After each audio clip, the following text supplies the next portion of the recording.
It's a beautiful bacon day, Cookie Crusaders. Today we're going to go over Touc's Trade Harbor. I know I haven't covered this before, and I did want to cover this now, just in case any new players joining were unsure what to do, if there are people that just didn't know that there was efficient ways to go about this.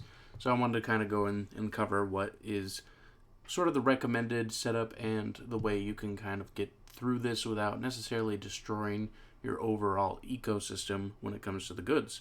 So, of course, you have every single resource you've ever produced as an option. So, if we were to go to our cake wood, easy thing to produce, quick and it's fast, you can only load 50 at a maximum.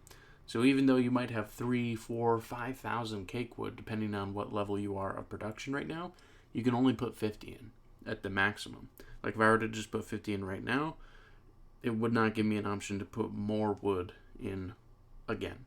So that is a big thing to consider, is that maybe you want to put a bunch of the small materials in. Maybe they're easy for you to produce and you don't mind doing that. And maybe that's your only option. It does depend on where you are in the game progress. You might not have some of these other resources unlocked yet. And that's understandable, because the good thing is, if you are at the early game progress, you can do these resources, come back the next day, load and load and load and load, and then you're going to get whatever you have loaded onto the ship worth. So if you can't hit the 50,000 by that point where it says departure time is finished, then you get what resources you've loaded onto it, even if you haven't filled it. So it's okay. You're not required to hit the 50,000. Obviously, doing so is going to get you the most amount of the rainbow pearls. That's going to be the best way to get those filled up. But if you don't hit the 50,000, it's not the end of the world.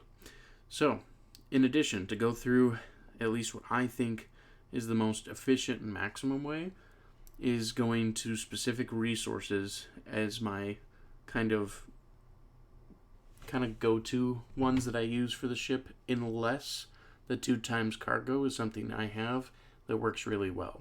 And so you can see here, 5 of these is only going to give 9,500 for the ship itself. For 5 of these take a while to build.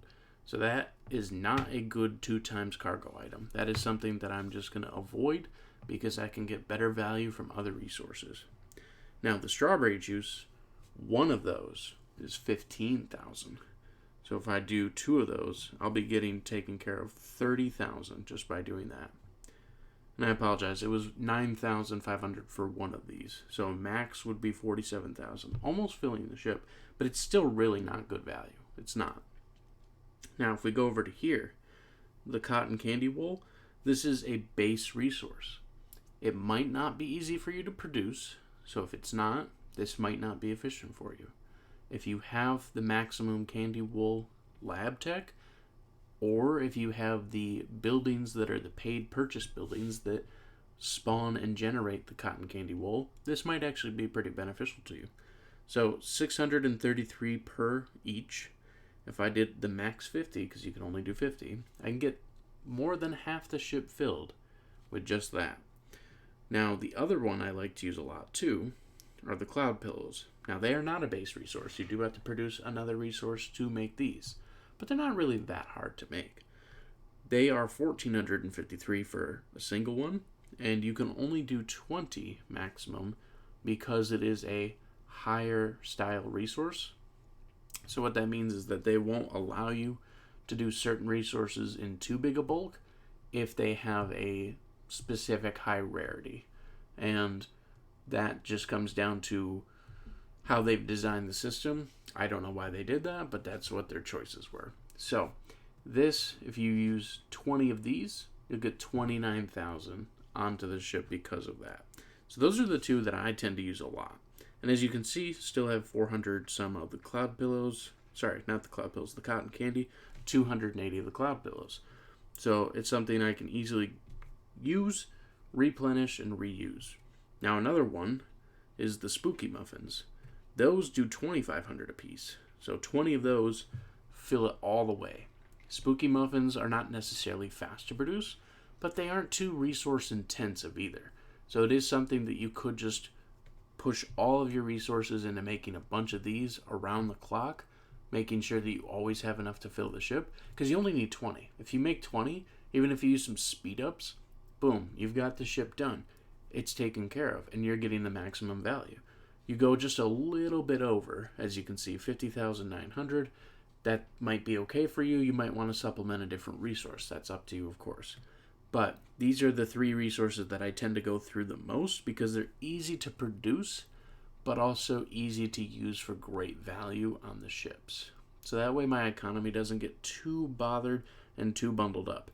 So what some other people do, they'll use some of these high resources. So here, even though I have 7, because it is a 3rd tier resource, it will only allow me to donate 6. And you can see that is going to fill the ship, guaranteed for that. Same for the vintage root beer bottles. That will well exceed. It actually goes almost to 60,000. So if we go to 5, you almost fill with just 5 of these. So these are options too. If you for some reason have a good supply of these, they are some good options of resources to use as well.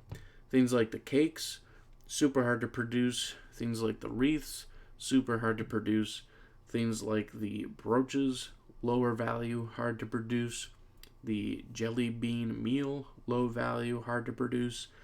The colorful bowls, horrible value, and also hard to produce. So don't go to the maximum resource and just say, boom, put it in and think you're good, because you're actually making it harder on your economy to build, and you're making it harder to get these ships filled pretty easily. So these are my recommendations. Do it to what makes sense for your economy. Excuse me, sorry. And do what you can feasibly produce within a day's time so that you don't eat through all of your resources too quickly. And remember, if you have double cargo and it's an item that you can donate and it's a good donation value, then go ahead and utilize that, because that's going to be worth it for your time. So I hope this video has been helpful for you guys. I haven't covered this before, and I did want to cover it today. That way, if there's any new players joining that need assistance, or any old school players that just want a better economy stream, this should be helpful. Let me know in the comments if you have any concerns or questions, and thank you so much for stopping by. Have a wonderful day.